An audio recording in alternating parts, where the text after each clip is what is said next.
ತರಗತಿಗೆ ಸ್ವಾಗತ. ತರಗತಿ ಪ್ರಾರಂಭ ಮಾಡೋಕ್ಕಿಂತ ಮುಂಚಿತವಾಗಿ ನಮ್ಮ ಒಂದು ಯೂಟ್ಯೂಬ್ ಚಾನಲಿಗೆ ಸಬ್ಸ್ಕ್ರೈಬ್ ಆಗಿ ಪ್ರತಿನಿತ್ಯ ತರಗತಿಗಳನ್ನು ವೀಕ್ಷಿಸಿ ಅನ್ನುತ್ತಾ ಇವತ್ತಿನ ತರಗತಿ ಕರ್ನಾಟಕದ ಒಂದು ನದಿ ವ್ಯವಸ್ಥೆಯ ಬಗ್ಗೆ ಈ ಒಂದು ತರಗತಿಯೊಳಗೆ ಚರ್ಚೆ ಮಾಡ್ತಾ ಹೋಗ್ತೀವಿ. ಈ ಒಂದು ತರಗತಿಯೊಳಗೆ ಉತ್ತರ ಅಭಿಮುಖವಾಗಿ ಹರಿಯುವಂಥ ನದಿಗಳು ಜೊತೆಗೆ ಪಶ್ಚಿಮ ಅಭಿಮುಖವಾಗಿ ಹರಿಯುವಂಥ ನದಿಗಳನ್ನು ಈ ಒಂದು ತರಗತಿಯೊಳಗೆ ನೋಡ್ತಾ ಹೋಗ್ತೀವಿ. ಮುಂದುವರೆದು ನೋಡ್ತಾ ಹೋಗೋಣ. ಈ ಒಂದು ಕರ್ನಾಟಕವು ಈ ಜನಸಂಪನ್ಮೂಲಗಳಲ್ಲಿ ಒಂದು ಮಹತ್ವದ ಒಂದು ಸ್ಥಾನವನ್ನು ಕಾಣ್ತಾ ಹೋಗ್ತೀವಿ. ಅಂದರೆ ಈ ಕರ್ನಾಟಕದ ನದಿ ಜಾಲಗಳನ್ನು ಮುಖ್ಯವಾಗಿ ಎರಡು ಭಾಗವನ್ನು ಮಾಡ್ತಾ ಹೋಗ್ತೀವಿ. ಒಂದು ಉತ್ತರ ಅಭಿಮುಖವಾಗಿ ಪೂರ್ವ ಅಭಿಮುಖವಾಗಿ ಹರಿಯುವಂಥ ನದಿಗಳು, ಇನ್ನೊಂದು ಪಶ್ಚಿಮ ಅಭಿಮುಖವಾಗಿ ಹರಿಯುವಂಥ ನದಿಗಳನ್ನು ಎರಡು ರೀತಿಯಾಗಿ ವಿಂಗಡಣೆ ಮಾಡ್ತಾ ಹೋಗ್ತೀವಿ. ಯಾಕಪ್ಪ ಇಲ್ಲಿ ಪೂರ್ವ ಅಭಿಮುಖವಾಗಿ ಮತ್ತು ಪಶ್ಚಿಮ ಅಭಿಮುಖವಾಗಿ ಹರಿತಾ ಹೋಗ್ತಾವಪ್ಪ ಅಂದ್ರೆ ಈ ಒಂದು ಸಾಕಷ್ಟು ಈ ನದಿಗಳು ಈ ಪಶ್ಚಿಮ ಘಟ್ಟಗಳಲ್ಲಿ ಏನಾಗ್ತವೆ ಉಗಮ ಆಗ್ತಾ ಹೋಗ್ತಾವೆ. ಅಂದರೆ ಈ ಪಶ್ಚಿಮ ಘಟ್ಟಗಳಲ್ಲಿ ಸಾಕಷ್ಟು ನದಿಗಳು ಉಗಮ ಆಗ್ತವೆ. ಯಾಕಪ್ಪ ಅಂದರೆ ಆ ಒಂದು ಅಧಿಕ ಪ್ರಮಾಣದ ಒಂದು ಮಳೆ ಈ ಒಂದು ಪ್ರದೇಶದಲ್ಲಿ ಆಗ್ತಾ ಹೋಗ್ತವೆ. ಈ ಒಂದು ಪ್ರದೇಶದ ಪೂರ್ವ ಭಾಗದಲ್ಲಿ ಹರಿಯುವಂಥ ನದಿಗಳನ್ನ ಪೂರ್ವಾಭಿಮುಖವಾಗಿ ಹರಿಯುವಂಥ ನದಿಗಳಂತ ಕರಿತಾ ಹೋಗ್ತೀವಿ. ಇನ್ನೊಂದು ಪಶ್ಚಿಮ ಕಡೆ ಹರಿಯುವಂಥ ನದಿಗಳನ್ನು ಪಶ್ಚಿಮಾಭಿಮುಖವಾಗಿ ಹರಿಯುವಂಥ ನದಿಗಳನ್ನು ಕಾಣ್ತಾ ಹೋಗ್ತೀವಿ. ಜೊತೆಗೆ ಈ ಒಂದು ಪ್ರಮುಖವಾಗಿ ಈ ಒಂದು ಕರ್ನಾಟಕದ ಒಂದು ಜೀವ ನದಿ ಅಂತ ಯಾವ್ದು ಕರಿತಾವಪ್ಪ ಅಂದ್ರೆ ಕಾವೇರಿ ನದಿ ಅಂತ ಕರಿತಾ ಹೋಗ್ತೀವಿ. ಈ ಒಂದು ಕಾವೇರಿ ನದಿಯೊಳಗೆ 3 ಜಲಪಾತಗಳನ್ನು ಮತ್ತು 3 ದ್ವೀಪಗಳನ್ನು ಒಳಗೊಂಡಿರೋದು ಕಾಣ್ತಾ ಹೋಗ್ತೀವಿ. ಅಂದರೆ 3 ಜಲಪಾತಗಳನ್ನು ನಿರ್ಮಾಣ ಮಾಡ್ತಾ ಹೋಗ್ತೈತಿ, 3 ದ್ವೀಪಗಳನ್ನು ನಿರ್ಮಾಣ ಮಾಡ್ತಾ ಹೋಗ್ತೈತಿ. ಯಾವ ರೀತಿಯಪ್ಪ ಅಂದ್ರೆ ಈ ಒಂದು ಜಲಪಾತಗಳು ನೋಡೋದಾದಪ್ಪ ಅಂದ್ರೆ ಒಂದನೇದು ಚುಂಚನಗಟ್ಟಿ ಜಲಪಾತವನ್ನು ನಿರ್ಮಾಣ ಮಾಡ್ತಾ ಹೋಗ್ತೈತಿ. ಗಗನಚುಕ್ಕಿ, ಭಾರಚುಕ್ಕಿ ಜಲಪಾತವನ್ನು ನೋಡ್ತಾ ಹೋಗ್ತೀವಿ. ಹೊಗೆನಕಲ್ಲು ಜಲಪಾತವನ್ನು ನೋಡ್ತಾ ಹೋಗ್ತೀವಿ. ಈ ಒಂದು ಹೊಗೆನಕಲ್ಲು ಜಲಪಾತ ತಮಿಳುನಾಡು ಮತ್ತು ಕರ್ನಾಟಕದ ಭಾಗವಾಗಿ ಈ ಒಂದು ಜಲಪಾತವನ್ನು ಕಾಣ್ತಾ ಹೋಗ್ತೀವಿ. ಅಂದ್ರೆ ಈ ಕಾವೇರಿ ನದಿಯು ಒಟ್ಟಾರೆಯಾಗಿ 3 ಜಲಪಾತಗಳನ್ನು ನಿರ್ಮಾಣ ಮಾಡ್ತಾ ಹೋಗ್ತೈತಿ. ಒಂದನೇದು ಚುಂಚನಕಟ್ಟಿ ಜಲಪಾತ, ಹೊಗೆನಕಲ್ಲು ಜಲಪಾತ ಮತ್ತು ಗಗನಚುಕ್ಕಿ ಮತ್ತು ಭಾರಚುಕ್ಕಿ ಎಂಬ ಜಲಪಾತಗಳನ್ನು ನಿರ್ಮಾಣ ಮಾಡ್ತಾ ಹೋಗ್ತೈತಿ. ಅದೇ ರೀತಿಯೊಳಗೆ ಈ ಒಂದು ಕಾವೇರಿ ನದಿಯು ದ್ವೀಪಗಳನ್ನು ನಿರ್ಮಾಣ ಮಾಡ್ತಾ ಹೋಗ್ತೈತಿ. ಯಾವುದಪ್ಪ ಅಂದ್ರೆ ಶ್ರೀರಂಗಪಟ್ಟಣ, ಶಿವನ ಸಮುದ್ರ, ಶ್ರೀರಂಗಂ ಇವು ಈ ಒಂದು 3 ದ್ವೀಪಗಳು ಈ ಒಂದು ಕಾವೇರಿ ನದಿಯ ಉಗಮದಿಂದ ಆಗ್ತಾ ಹೋಗ್ತವೆ. ಯಾವುದಪ್ಪ ಅಂದ್ರೆ ಶ್ರೀರಂಗಪಟ್ಟಣ, ಶಿವನ ಸಮುದ್ರ, ಶ್ರೀರಂಗಂ ಇದು ಈ ಒಂದು 3 ದ್ವೀಪಗಳು ಕಾವೇರಿ ನದಿಯಲ್ಲಿ ಕಾಣ್ತಾ ಹೋಗ್ತವೆ. ಅದೇ ರೀತಿ ಮತ್ತೊಂದು ನದಿಗಳು ಇನ್ನೊಂದು ನದಿಗಳನ್ನು ಕೂಡುವುದನ್ನು ಸಂಗಮ ಅಂತ ಕರಿತಾ ಹೋಗ್ತವೆ. ಹಾಗಾಗಿ ನಮ್ಮ ಒಂದು ಕರ್ನಾಟಕ ಪ್ರದೇಶಗಳಲ್ಲಿ ಮತ್ತೊಂದು ನದಿ ಇನ್ನೊಂದು ನದಿಯನ್ನು ಕೂಡ್ತಾ ಹೋಗ್ತವೆ. ಅಂದರೆ ಈ ಒಂದು ಕೂಡುವುದಕ್ಕೆ ಸಂಗಮ ಅಂತ ಕರಿತಾ ಹೋಗ್ತೀವಿ. ಯಾವ ರೀತಿಯಪ್ಪ ಅಂದ್ರೆ ಈ ಕೂಡಲ ಸಂಗಮದೊಳಗೆ ಎಲ್ಲಿ ಬಸವಣ್ಣನವರ ಒಂದು ಐಕ್ಯವಾದ ಸ್ಥಳ ಯಾವುದು? ಕೂಡಲ ಜ್ಞಾನವನ್ನು ಪಡೆದಂಥ ಸ್ಥಳ. ಈ ಒಂದು ಕೂಡಲ ಸಂಗಮದೊಳಗೆ ಅಲ್ಲಿ ಯಾವ ನದಿಗಳು ಸೇರ್ತಾ ಹೋಗ್ತಪ್ಪ ಅಂದ್ರೆ ಮಲಪ್ರಭಾ ನದಿಯು ಈ ಒಂದು ಕೃಷ್ಣಾ ನದಿಗೆ ಏನಾಗ್ತಾ ಹೋಗ್ತೈತಪ್ಪ ಅಂದ್ರೆ ಸೇರ್ತಾ ಹೋಗ್ತೈತಿ. ಯಾವ ರೀತಿಯಪ್ಪ ಅಂದ್ರೆ ಈ ಒಂದು ಮಲಪ್ರಭಾ ನದಿ ಎಲ್ಲಿತಿ? ಈ ಒಂದು ಮಲಪ್ರಭಾ ನದಿಯು ಈ ಒಂದು ಕೃಷ್ಣಾ ನದಿಯನ್ನು ಸೇರ್ತಾ ಹೋಗ್ತೈತಿ. ಮತ್ತೆ ಘಟಪ್ರಭಾ ನದಿಯು ಸೇರ್ತಾ ಹೋಗ್ತೈತಿ. ಮುಂದುವರೆದು ಧೋಣಿ ನದಿ ಸೇರ್ತಾ ಹೋಗ್ತೈತಿ. ಮತ್ತೆ ಮುಂದುವರೆದು ಭೀಮಾ ನದಿಯು ಸೇರ್ತಾ ಹೋಗ್ತೈತಿ. ಮುಂದೆ ಹೋಗ್ತಾ ಆಂಧ್ರ ಪ್ರದೇಶದೊಳಗೆ ಈ ತುಂಗಾಭದ್ರಾ ನದಿಯು ಈ ಒಂದು ಕೃಷ್ಣಾ ನದಿಗೆ ಸೇರ್ತಾ ಹೋಗ್ತೈತಿ. ಅಂದ್ರೆ ಈ ಸೇರೋದನ್ನು ಸಂಗಮ ಅಂತ ಕರಿತಾ ಹೋಗ್ತೀವಿ. ಈ ಒಂದು ಕೃಷ್ಣಾ ನದಿಯ ಅತಿ ದೊಡ್ಡ ಉಪನದಿ ಯಾವುದಪ್ಪ ಅಂದ್ರೆ ತುಂಗಾಭದ್ರಾ ನದಿಯನ್ನು ನೋಡ್ತಾ ಹೋಗ್ತೀವಿ. ಅದೇ ರೀತಿ ಈ ಕೂಡಲಿ ಒಳಗೆ ಈ ತುಂಗಾ ಮತ್ತು ಈ ಭದ್ರಾ ನದಿಗಳು ಎರಡೂ ನದಿಗಳು ಈ ಒಂದು ಕೂಡಲಿ ಎಂಬ ಪ್ರದೇಶದೊಳಗೆ ಸೇರ್ತಾ ಹೋಗ್ತವೆ. ಅಂದ್ರೆ ತುಂಗಾ ಮತ್ತು ಭದ್ರಾ ನದಿಗಳು ಎರಡು ಒಂದಕ್ಕೆ ಕಡೆ ಸೇರ್ತಾ ಹೋಗಿ ಅವು ಏನಾಗ್ತಾವಪ್ಪ ಅಂದ್ರೆ ತುಂಗಾಭದ್ರಾ ನದಿಯಾಗಿ ಸೇರ್ತಾ ಹೋಗ್ತವೆ. ಎಲ್ಲಪ್ಪ ಅಂದ್ರೆ ಈ ಒಂದು ಭದ್ರಾ ನದಿ ಇಲ್ಲಿಂದ ಹರ್ಕಂತ ಬರ್ತಾ ಹೋಗ್ತೈತಿ. ಅದೇ ರೀತಿ ತುಂಗಾ ನದಿ ಇಲ್ಲಿದ್ದ ಇವೆರಡೂ ನದಿಗಳು ಎಲ್ಲಿ ಕೂಡ್ತಾವಪ್ಪ ಅಂದ್ರೆ ಕೂಡಲಿಯೊಳಗೆ ಕೂಡ್ತಾ ಹೋಗ್ತವೆ. ಈ ಒಂದು ಕೂಡಿದಂಥ ಸಂದರ್ಭದ ಮುಂದುವರ್ತಾ ನದಿ ಅದು ತುಂಗಾಭದ್ರಾ ನದಿ ಎಂದು ಹರಿದುಕೊಂಡು ಹೋಗೋದನ್ನು ಕಾಣ್ತಾ ಹೋಗ್ತೀವಿ. ಅದೇ ರೀತಿಯೊಳಗೆ ಕೃಷ್ಣರಾಜ ಸಾಗರದ ಬಳಿ ಹೇಮಾವತಿ ನದಿಯು ಯಾವ ನದಿಗೆ ಸೇರ್ತಾ ಹೋಗ್ತೈತಪ್ಪ ಅಂದ್ರೆ ಕಾವೇರಿ ನದಿಗೆ ಸೇರ್ತಾ ಹೋಗ್ತೈತಿ. ಎಲ್ಲಪ್ಪ ಅಂದ್ರೆ ಕೃಷ್ಣರಾಜ ಸಾಗರದ ಬಳಿ ಈ ಒಂದು ಹೇಮಾವತಿ ನದಿ ಐತಲ್ಲ ಅದು ಕಾವೇರಿ ನದಿಗೆ ಸೇರ್ತಾ ಹೋಗ್ತೈತಿ. ಇಲ್ಲಿ ಈ ಒಂದು ಹೇಮಾವತಿ ನದಿಯು ಈ ಒಂದು ಕೃಷ್ಣರಾಜ ಸಾಗರದ ಬಳಿ ಎಲ್ಲಿ ಸೇರ್ತಾ ಹೋಗ್ತೈತಪ್ಪ ಅಂದ್ರೆ ಕಾವೇರಿ ನದಿಯನ್ನು ಸೇರ್ತಾ ಹೋಗ್ತೈತಿ. ಜೊತೆಗೆ ನಮ್ಮ ಒಂದು ಕರ್ನಾಟಕದ ಒಂದು ಸ್ವಲ್ಪ ಪ್ರಮುಖ ನದಿಗಳನ್ನು ನೋಡೋದಾದಪ್ಪ ಅಂದ್ರೆ ಶಿವನ ಸಮುದ್ರ ಜಲಪಾತವನ್ನು ನೋಡ್ತಾ ಹೋಗ್ತೀವಿ. ಎಲ್ಲಪ್ಪ ಅಂದ್ರೆ ಇದು ಚಾಮರಾಜನಗರ ಜಿಲ್ಲೆಯೊಳಗೆ ನೋಡ್ತಾ ಹೋಗ್ತೀವಿ. ಅಂದರೆ ಏಷ್ಯಾದ ಒಂದು ಮೊದಲ ವಿದ್ಯುತ್ ಯೋಜನೆಯನ್ನು ಈ ಒಂದು ಶಿವನ ಸಮುದ್ರದಲ್ಲಿ 1902 ಒಂದು ಮೊದಲ ಜಲವಿದ್ಯುತ್ ಯೋಜನೆಯನ್ನು ತೆಗೆದುಕೊಳ್ತಾ ಹೋಗ್ತಾರೆ. ಅದೇ ರೀತಿ ಅಬ್ಬೆ ಜಲಪಾತ ಅಂತ ನೋಡ್ತಾ ಹೋಗ್ತೀವಿ. ಈ ಅಬ್ಬೆ ಜಲಪಾತ ಇದು ಕೊಡಗು ಜಿಲ್ಲೆಯಲ್ಲಿ ನೋಡ್ತಾ ಹೋಗ್ತೀವಿ. ಇದು ತಲಕಾವೇರಿಯ ಒಂದು ಸಮೀಪದಲ್ಲಿ ಈ ಒಂದು ಜಲಪಾತವನ್ನು ಕಾಣ್ತಾ ಹೋಗ್ತೀವಿ.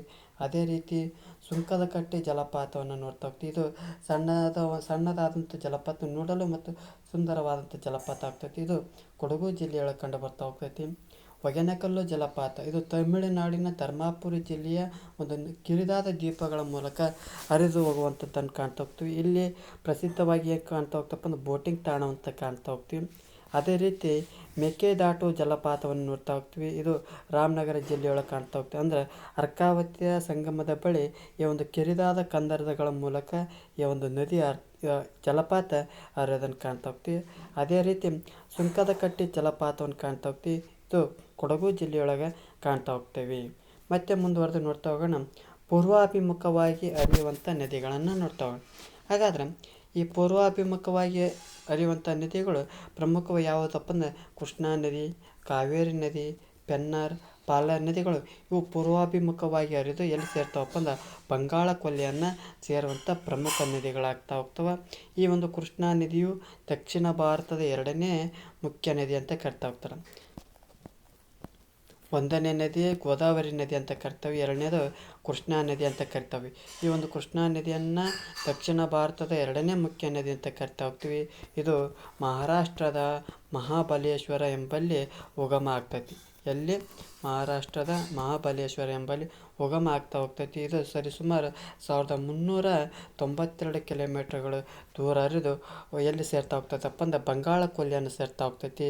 ಇದ್ರ ಜೊತೆಗೆ ಕರ್ನಾಟಕದಲ್ಲಿ ಎಷ್ಟು ಕಿಲೋಮೀಟ್ರ್ ಹರಿತೈತಪ್ಪ ಅಂದ್ರೆ 480 ಕಿಲೋಮೀಟರ್ಗಳ ಕಾಲ ನಮ್ಮ ಒಂದು ಕರ್ನಾಟಕದಲ್ಲಿ ಹರಿದು ಈ ಒಂದು ಭೀಮಾ, ಕೊಯ್ನಾ, ತುಂಗಭದ್ರಾ, ಘಟಪ್ರಭಾ, ಮಲಪ್ರಭಾ ಇದರ ಒಂದು ಕೃಷ್ಣಾ ನದಿ ಉಪನದಿಗಳಾಗಿರೋದನ್ನು ಕಾಣ್ತಾ ಹೋಗ್ತೀವಿ. ಈ ಒಂದು ಕೃಷ್ಣಾ ನದಿ ಉತ್ತರ ಕರ್ನಾಟಕದಲ್ಲಿ ನೀರಾವರಿ ಮತ್ತು ಜಲವಿದ್ಯುತ್ ಉತ್ಪಾದನೆಗೆ ಅನುಕೂಲಕರವಾಗಿರೋದನ್ನು ಕಾಣ್ತಾ ಹೋಗ್ತೀವಿ. ಅದೇ ರೀತಿ ಈ ಒಂದು ಕರ್ನಾಟಕದ ಅತಿ ಪ್ರಮುಖ ನದಿ ಯಾವುದಪ್ಪ ಅಂದ್ರೆ ಕಾವೇರಿ ನದಿ ಅಂತ ನೋಡ್ತಾ ಹೋಗ್ತೀವಿ. ಈ ಕಾವೇರಿ ನದಿಯು ದಕ್ಷಿಣದ ಒಂದು ಗಂಗೆ ಅಂತಂದು ಕರಿತಾ ಹೋಗ್ತಾರೆ. ಅಂದರೆ ಈ ಕಾವೇರಿ ನದಿಯನ್ನು ದಕ್ಷಿಣದ ಗಂಗೆ ಅಂತಂತ ಕರಿತಾ ಹೋಗ್ತಾರೆ. ಇದು ಕೊಡಗು ಜಿಲ್ಲೆಯ ತಲಕಾವೇರಿಯಲ್ಲಿ ಉಗಮ ಆಗ್ತೈತಿ. ಎಲ್ಲಿ? ಕೊಡಗು ಜಿಲ್ಲೆಯ ತಲಕಾವೇರಿಯಲ್ಲಿ ಉಗಮ ಆಗಿ ಕರ್ನಾಟಕ ಮತ್ತು ತಮಿಳುನಾಡಿನಲ್ಲಿ ಪೂರ್ವಾಭಿಮುಖವಾಗಿ ಹರಿದು 800 ಕಿಲೋಮೀಟರ್ಗಳ ದೂರ ಹರಿದು ಎಲ್ಲಿ ಸೇರ್ತೈತಪ್ಪ ಅಂದ್ರೆ ಬಂಗಾಳ ಕೊಲ್ಲಿಯನ್ನು ಸೇರ್ತಾ ಹೋಗ್ತೈತಿ. ಇದು ಕರ್ನಾಟಕದೊಳಗೆ 380 ಕಿಲೋಮೀಟರ್ಗಳ ಕಾಲ ಹರಿತಾ ಹೋಗ್ತೈತಿ.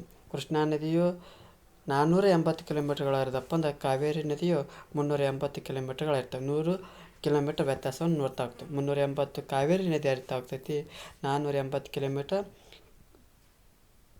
ಇದು ಕೃಷ್ಣಾ ನದಿ ಹರಿಯೋದನ್ನು ಕಾಣ್ತಾ ಹೋಗ್ತೀವಿ. ಮತ್ತು ಈ ಒಂದು ಕಾವೇರಿ ನದಿಗೆ ಉಪನದಿಗಳನ್ನು ನೋಡೋದಾದ್ರೆ ಹೇಮಾವತಿ ನೋಡ್ತಾ ಹೋಗ್ತೀವಿ, ಆರಂಗಿ ನೋಡ್ತಾ ಹೋಗ್ತೀವಿ, ಲೋಕಪಾವನಿ, ಅರ್ಕಾವತಿ, ಶಿಂಷಾ, ಲಕ್ಷ್ಮಣತೀರ್ಥ, ಕಪಿಲೆ, ಸುವರ್ಣವತಿ, ಭವಾನಿ ಇನ್ನು ಮುಂತಾದ ಒಂದು ನದಿಗಳನ್ನು ನೋಡ್ತಾ ಹೋಗ್ತೀವಿ. ಅಂದರೆ ಈ ಒಂದು ಕಾವೇರಿ ನದಿಗೆ ಪ್ರಮುಖವಾಗಿ ಅತಿ ಹೆಚ್ಚು ಒಂದು ಉಪನದಿಗಳ ಮೇಲೆ ಪ್ರಶ್ನೆ ಯಾವ ಒಂದು ನದಿ ಮೇಲೆ ಬರ್ತಾ ಹೋಗ್ತೈತಪ್ಪ ಅಂದ್ರೆ ಕಾವೇರಿ ನದಿಗಳ ಮೇಲೆ ಬರ್ತಾ ಹೋಗ್ತೈತಿ. ಯಾವ ರೀತಿಯಪ್ಪ ಅಂದ್ರೆ ಈ ಒಂದು 4 ಉದಾಹರಣೆ ನೀಡಿ ಇದರಲ್ಲಿ ಒಂದು ಸರಿ ಮಾಡಿ ಅಂತ ಕೇಳ್ತಾ ಹೋಗ್ತಾರೆ. ಅದೇ ರೀತಿ ಈ ಒಂದು ಉಪನದಿಗಳನ್ನ ನೋಡೋದಾದ್ರೆ ಹೇಮಾವತಿ ನೋಡ್ತಾ ಹೋಗ್ತೀವಿ, ಆರಂಗಿ, ಲೋಕಪಾವನಿ, ಅರ್ಕಾವತಿ, ಶಿಂಷಾ, ಲಕ್ಷ್ಮಣತೀರ್ಥ, ಕಪಿಲೆ, ಸುವರ್ಣವತಿ ಮತ್ತು ಭವಾನಿಯನ್ನು ನೋಡ್ತಾ ಹೋಗ್ತೀವಿ. ಜೊತೆಗೆ ಈ ಒಂದು ಕಾವೇರಿ ನದಿಯು ಕೃಷಿ ವಿದ್ಯುತ್ ಉತ್ಪಾದನೆ ಮತ್ತು ಮುಖ್ಯವಾಗಿ ಕುಡಿಯುವ ನೀರಿನ ಪೂರೈಕೆಗೆ ಈ ಒಂದು ನದಿಯು ಅತ್ಯಂತ ಅವಶ್ಯಕವಾಗಿ ಬಹುಮುಖ್ಯವಾಗಿರೋದನ್ನು ಕಾಣ್ತಾ ಹೋಗ್ತೀವಿ. ಅಂದರೆ ಈ ಒಂದು ಕಾವೇರಿ ನದಿಯು ಕೃಷಿಗೆ ಉಪಯುಕ್ತವಾಗಿದೆ, ವಿದ್ಯುತ್ ಉತ್ಪಾದನೆ ಮಾಡ್ತಾ ಹೋಗ್ತಾರೆ, ಜೊತೆಗೆ ಕುಡಿಯುವಂಥ ನೀರಿನ ಒಂದು ವ್ಯವಸ್ಥೆಯನ್ನು ಕಾಣ್ತಾ ಹೋಗ್ತೀವಿ. ಜೊತೆಗೆ ಇನ್ನೊಂದು ಮುಖ್ಯವಾಗಿ ಉತ್ತರ ಪಿನಾಕಿನಿ ಮತ್ತು ದಕ್ಷಿಣ ಪಿನಾಕಿನಿ ಅಂತ ಉತ್ತರ ಪಿನಾಕಿನಿ ಮತ್ತು ದಕ್ಷಿಣ ಪಿನಾಕಿನಿ ಮತ್ತು ಪಾಲಾರ್ ನದಿಗಳು ಬರ್ತಾ ಹೋಗ್ತವೆ. ಇವು ಎಲ್ಲಿ ಕಂಡು ಬರ್ತಾ ಹೋಗ್ತಾವಪ್ಪ ಅಂದ್ರೆ ಚಿಕ್ಕಬಳ್ಳಾಪುರ, ಕೋಲಾರ, ತುಮಕೂರು ಹಾಗೂ ಬೆಂಗಳೂರು ಗ್ರಾಮಾಂತರ ಜಿಲ್ಲೆಗಳಲ್ಲಿ ಹರಿದು ಆನಂತರ ಎಲ್ಲಿ ಸೇರ್ತಾ ಹೋಗ್ತಪ್ಪ ಅಂದ್ರೆ ಆಂಧ್ರ ಪ್ರದೇಶ ಮತ್ತು ತಮಿಳುನಾಡನ್ನು ಪ್ರವೇಶ ಮಾಡ್ತಾ ಹೋಗ್ತವೆ. ಯಾಕಪ್ಪ ಅಂದ್ರೆ ಉತ್ತರ ಪಿನಾಕಿನಿ ಮತ್ತು ದಕ್ಷಿಣ ಪಿನಾಕಿನಿ ಮತ್ತು ಪಾಲಾರ್ ಇವು ಚಿಕ್ಕಬಳ್ಳಾಪುರ, ಕೋಲಾರ, ತುಮಕೂರು, ಬೆಂಗಳೂರು ಗ್ರಾಮಾಂತರ ಒಂದು ಜಿಲ್ಲೆಗಳಲ್ಲಿ ಹರಿದಲ್ಲಿ ಸೇರ್ತಾ ಹೋಗ್ತಪ್ಪ ಅಂದ್ರೆ ಆಂಧ್ರ ಪ್ರದೇಶ ಮತ್ತು ತಮಿಳುನಾಡನ್ನು ಸೇರ್ತಾ ಹೋಗ್ತವೆ. ಈ ಪಿನಾಕಿನಿಗೆ ಇನ್ನೊಂದು ಹೆಸರು ಕಾಣ್ತಾ ಹೋಗ್ತದೆ. ಏನಂತ ಕರಿತಾವಪ್ಪ ಅಂದ್ರೆ ಪೆನ್ನಾರ್ ಅಂತ ಕರಿತಾ ಹೋಗ್ತಾರೆ. ಏನು ಉತ್ತರ ಪಿನಾಕಿನ ತಂದೆಲ್ಲ ಅದೇ ರೀತಿ ಉತ್ತರ ಪೆನ್ನಾರ್ ಅಂತ ಕರಿತಾ ಹೋಗ್ತಾರೆ. ಈ ಒಂದು ಪೆನ್ನಾರ್ ಎಲ್ಲಿ ಕರಿತಾ ಹೋಗ್ತಾರಪ್ಪ ಅಂದರೆ ಒಂದು ಆಂಧ್ರ ಪ್ರದೇಶದೊಳಗೆ ಕರಿತಾ ಹೋಗ್ತಾರೆ. ಅದೇ ರೀತಿ ತಮಿಳುನಾಡಿನಲ್ಲಿ ದಕ್ಷಿಣ ಪೆನ್ನಾರ್ ನದಿಯನ್ನು ಏನಂತ ಕರೀತಾರೆ ಅಂದ್ರೆ ಪನ್ನೈ ಯಾರು ಅಂತಂದು ಕರಿತಾ ಹೋಗ್ತಾರೆ. ಅಂದ್ರೆ ದಕ್ಷಿಣ ಪಿನಾಕಿನಿ ಅಂತಂದು ಕರಿತಾ ಹೋಗ್ತಾರೆ. ಇದು ಏನಪ್ಪ ಅಂದ್ರೆ ಪೂರ್ವಾಭಿಮುಖವಾಗಿ ಹರಿಯುವಂಥ ನದಿಗಳನ್ನು ನೋಡ್ತಾ ಹೋದ್ವಿ. ಹಾಗಾದರೆ ಈ ಒಂದು ಪೂರ್ವಾಭಿಮುಖವಾಗಿ ಹರಿಯುವಂಥ ನದಿಗಳನ್ನು ಇನ್ನೂ ಸ್ವಲ್ಪ ಸಮಗ್ರವಾಗಿ ನೋಡೋದಾದ್ರೆ ಈ ಒಂದು ಕೃಷ್ಣಾ ನದಿ ಎಲ್ಲಿ ಕಂಡು ಬರ್ತಾ ಹೋಗ್ತೈತಿ. ಈ ಒಂದು ಕೃಷ್ಣಾ ನದಿಗೆ ಆಲಮಟ್ಟೆ ಅಣೆಕಟ್ಟನ್ನು ಕಾಣ್ತಾ ಹೋಗ್ತೀವಿ. ಬಸವಸಾಗರ ಅಣೆಕಟ್ಟನ್ನು ನೋಡ್ತಾ ಹೋಗ್ತೀವಿ. ಅದೇ ರೀತಿ ಕಾವೇರಿ ನದಿ ಎಲ್ಲಿ ಕಂಡು ಬರ್ತಾ ಹೋಗ್ತೈತಿ. ಈ ಒಂದು ಕಾವೇರಿ ನದಿಗೆ ಕೃಷ್ಣರಾಜಸಾಗರ ಅಣೆಕಟ್ಟನ್ನು ನೋಡ್ತಾ ಹೋಗ್ತೀವಿ. ಆರಂಗಿ ಅಣೆಕಟ್ಟು, ಕಬಿನಿ ಅಣೆಕಟ್ಟು ಈ ಒಂದು ಕಾವೇರಿ ನದಿಯೊಳಗೆ ಕಾಣ್ತಾ ಹೋಗ್ತೀವಿ. ಅದೇ ರೀತಿ ಮಲಪ್ರಭಾ ನದಿಯು ಈ ಬೆಳಗಾವಿ ಜಿಲ್ಲೆಯೊಳಗೆ ಈ ಕೃಷ್ಣಾ ನದಿಗೆ ಸೇರ್ತಾ ಹೋಗ್ತೈತಿ. ಅದೇ ರೀತಿ ತುಂಗಭದ್ರಾ ನದಿ ಈ ಒಂದು ತುಂಗಭದ್ರಾ ನದಿಯು ತುಂಗಭದ್ರಾ ಅಣೆಕಟ್ಟನ್ನು ಹೊಂದಿರೋದನ್ನು ಕಾಣ್ತಾ ಹೋಗ್ತೀವಿ. ಆ ಶಿವಮೊಗ್ಗದೊಳಗೆ ತುಂಗ ಮತ್ತು ಭದ್ರಾ ನದಿಗಳ ಸಂಗಮದಿಂದ ರೂಪಿತವಾದಂಥ ಈ ತುಂಗಭದ್ರಾ ನದಿಯು ಮುಂದೆ ಕೃಷ್ಣಾ ನದಿಯನ್ನು ಸೇರ್ತಾ ಹೋಗ್ತೀವಿ. ಅದೇ ರೀತಿ ಪಾಲಾರ್ ನದಿಯನ್ನು ನೋಡ್ತಾ ಹೋಗ್ತೀವಿ. ಜೊತೆಗೆ ಇದು ಪಾಲಾರ್ ನದಿಯಲ್ಲಿ ನೋಡ್ತಾ ಹೋಗ್ತಪ್ಪ ತುಮಕೂರು ಜಿಲ್ಲೆಯೊಳಗೆ ಉಗಮಿಸಿ ನಂತರ ಆಂಧ್ರ ಪ್ರದೇಶಕ್ಕೆ ಹರಿತಾ ಹೋಗ್ತೈತಿ. ಅದೇ ರೀತಿ ದಕ್ಷಿಣ ಪಿನಾಕಿನಿ ನದಿ ನೋಡ್ತಾ ಹೋಗ್ತೀವಿ. ಈ ಒಂದು ದಕ್ಷಿಣ ಪಿನಾಕಿನಿ ನದಿಯೊಳಗೆ ಪಾವಗಡ ಅಣೆಕಟ್ಟನ್ನು ನಿರ್ಮಾಣ ಮಾಡ್ತಾ ಹೋಗ್ತಾರೆ. ಇದು ತುಮಕೂರು ಜಿಲ್ಲೆಯ ಪಾವಗಡದಲ್ಲಿ ಉಗಮಿಸಿ ಆಂಧ್ರ ಪ್ರದೇಶಕ್ಕೆ ಹರಿತಾ ಹೋಗ್ತೈತಿ.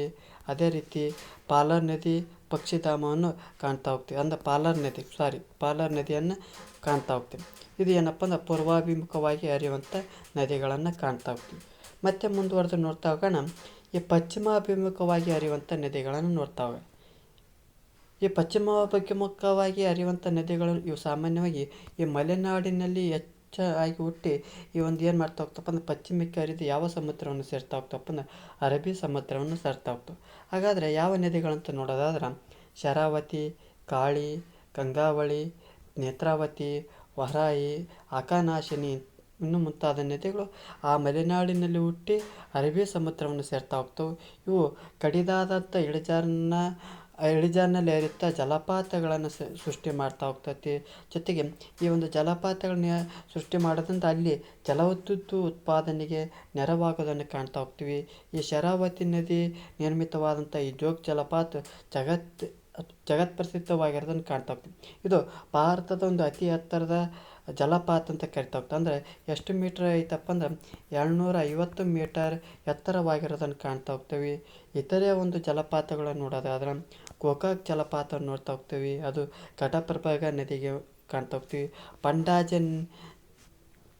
ಬಂಡಾಜೆ ಜಲಪಾತವನ್ನು ನೋಡ್ತಾ ಹೋಗ್ತೀವಿ. ಅದು ನೇತ್ರಾವತಿ ನದಿಯೊಳಗೆ. ಉಂಚಳ್ಳಿ ಜಲಪಾತ ಅಕನಾಶಿ ಒಳಗೆ. ಛಾಯಾ ಭಗವತಿ ದೋಣಿ ನದಿಯೊಳಗೆ. ಚುಂಚನಕಟ್ಟಿ, ಶಿಂಷಾ, ಗಗನಚುಕ್ಕಿ ಮತ್ತು ಭಾರಚುಕ್ಕಿ. ಚುಂಚನಗಟ್ಟಿ, ಶಿಂಷಾ ಅಥವಾ ಶಿವನಸಮುದ್ರ, ಗಗನಚುಕ್ಕಿ, ಭಾರಚುಕ್ಕಿ ಕಾವೇರಿ ನದಿಯೊಳಗೆ ನೋಡ್ತಾ ಹೋಗ್ತೀವಿ.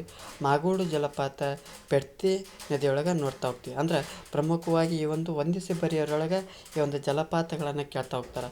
ಗೋಕಾಕು, ಘಟಪ್ರಭಾ, ಬಂಡಾಜೆ, ನೇತ್ರಾವತಿ, ಉಂಚಳ್ಳಿ, ಆಕನಾಶಿನಿ, ಛಾಯಾ ಭಗವತಿ, ದೋಣಿ ನದಿ, ಚುಂಚನಗಟ್ಟಿ, ಶಿಂಷಾ ಮತ್ತು ಗಗನಚುಕ್ಕಿ, ಭಾರಚುಕ್ಕಿ ಕಾವೇರಿ ನದಿಗೆ ನೋಡ್ತಾ ಹೋಗ್ತೀವಿ. ಮಾಗೂಡು ಜಲಪಾತವನ್ನು ಬೆಡ್ತಿ ನದಿಯೊಳಗೆ ನೋಡ್ತಾ ಹೋಗ್ತೀವಿ. ಹಾಗಾದರೆ ಇವು ಏನಪ್ಪ ಪಶ್ಚಿಮಾಭಿಮುಖವಾಗಿ ಹರಿಯುವಂಥ ನದಿಗಳನ್ನು ಕಾಣ್ತಾ ಹೋಗ್ತೀವಿ. ಹಾಗಾದರೆ ದೃಶ್ಯದ ಮೂಲಕ ನೋಡೋದಾದ್ರೆ ಈ ಒಂದು ಶರಾವತಿ ನದಿಯೊಳಗೆ ಜಗತ್ ಪ್ರಸಿದ್ಧವಾದಂಥ ಜೋಗ್ ಜಲಪಾತವನ್ನು ನೋಡ್ತಾ ಹೋಗ್ತೀವಿ. ಈ ಒಂದು ಜೋಗ್ ಜಲಪಾತದಲ್ಲಿ ಜಲವಿದ್ಯುತ್ ಯೋಜನೆಯನ್ನು ಕೈಗೊಳ್ತಾ ಹೋಗ್ತಾರೆ. ಅದೇ ರೀತಿ ನೇತ್ರಾವತಿ ನದಿಯನ್ನು ಕಾಣ್ತಾ ಹೋಗ್ತೀವಿ, ಅದು ದಕ್ಷಿಣ ಕನ್ನಡ ಜಿಲ್ಲೆಯಲ್ಲಿ ಕಾಣ್ತಾ ಹೋಗ್ತೀವಿ. ಅದೇ ರೀತಿ ಅಕನಾಶಿನಿ ನದಿಯನ್ನು ನೋಡ್ತಾ ಹೋಗ್ತೀವಿ. ಈ ಒಂದು ಅಕನಾಶಿನಿ ನದಿ ಉತ್ತರ ಕನ್ನಡ ಜಿಲ್ಲೆಯೊಳಗೆ ನೋಡ್ತಾ ಹೋಗ್ತೀವಿ. ಈ ಅಕನಾಶಿನಿ ನದಿಯು ಸುಂದರವಾದಂಥ ನದಿ ಅಂತ ಕರಿತಾ ಹೋಗ್ತಾರೆ. ಇಲ್ಲಿ ಏಷ್ಯಾದ ಒಂದು ಏಕೈಕ ಜೈವಿಕ ವೈವಿಧ್ಯ ವಲಯವನ್ನು ಕಾಣ್ತಾ ಹೋಗ್ತೀವಿ. ಅದೇ ರೀತಿ ಕಾಳಿ ನದಿ ಅಂತ ನೋಡ್ತಾ ಹೋಗ್ತೀವಿ. ಈ ಕಾಳಿ ನದಿಯು ಉತ್ತರ ಕನ್ನಡ ಜಿಲ್ಲೆಯಲ್ಲಿ ನೋಡ್ತಾ ಹೋಗ್ತೀವಿ. ಈ ಒಂದು ಕಾಳಿ ನದಿ ಯಾಕೆ ಕರೀತಾರಪ್ಪ ಅಂದರೆ, ಈ ಒಂದು ಆ ಭಾಗದಲ್ಲಿ ಇದು ಯಾವ ಕಳಿಂಗ ಸರ್ಪಗಳು ಹೆಚ್ಚಾಗಿ ಕಂಡು ಬರೋದ್ರಿಂದ ಈ ಒಂದು ಕಾಳಿ ನದಿ ಅಂತ ಕರಿತಾ ಹೋಗ್ತಾರೆ. ಅದೇ ರೀತಿ ಕುಮಾರಧಾರ ನದಿ ಅಂತ ನೋಡ್ತಾ ಹೋಗ್ತೀವಿ. ಇದು ದಕ್ಷಿಣ ಕನ್ನಡ ಜಿಲ್ಲೆಯೊಳಗೆ ಕಂಡು ಬರ್ತಾ ಹೋಗ್ತೈತಿ. ಈ ಒಂದು ಕುಮಾರ ನದಿ ತೀರದ ಒಂದು ಕ್ಷೇತ್ರವನ್ನು ನೋಡ್ತಾ ಹೋಗ್ತೀವಿ, ಅದು ಕುಕ್ಕೆ ಸುಬ್ರಹ್ಮಣ್ಯ ಕ್ಷೇತ್ರವನ್ನು ನೋಡ್ತಾ ಹೋಗ್ತೀವಿ. ಇದಿಷ್ಟೇನಪ್ಪ ಅಂದ್ರೆ ಉತ್ತರಾಭಿಮುಖವಾಗಿ ಮತ್ತು ಪಶ್ಚಿಮಾಭಿಮುಖವಾಗಿ ಹರಿಯುವಂಥ ನದಿಗಳ ಬಗ್ಗೆ ತಿಳ್ಕೊಳ್ತಾ ಹೋದ್ವಿ. ಈ ಒಂದು ತರಗತಿ ಇಷ್ಟ ಆದರೆ ನಮ್ಮ ಒಂದು ಯೂಟ್ಯೂಬ್ ಚಾನಲ್ಗೆ ಸಬ್ಸ್ಕ್ರೈಬ್ ಆಗಿ. ಈ ಒಂದು ವಿಡಿಯೋ ತರಗತಿ ಆದರೆ ಇಷ್ಟ ಆದರೆ ಲೈಕ್ ಮಾಡಿ, ಇಲ್ಲದಿದ್ದರೆ ಡಿಸ್ಲೈಕ್ ಮಾಡಿ. ಏನಾದರೂ ದೋಷಗಳು ಮತ್ತು ನಿಮ್ಮ ಒಂದು ಅಭಿಪ್ರಾಯಗಳನ್ನು ಕಮೆಂಟ್ ಬಾಕ್ಸ್ನ ಮೂಲಕ ತಿಳಿಸಿ ಅನ್ನುತ್ತೆ ಇವತ್ತಿನ ಒಂದು ತರಗತಿಯನ್ನು ಮುಗಿಸ್ತಾ ಇದ್ದೀನಿ. ಎಲ್ಲರಿಗೂ ಧನ್ಯವಾದಗಳು.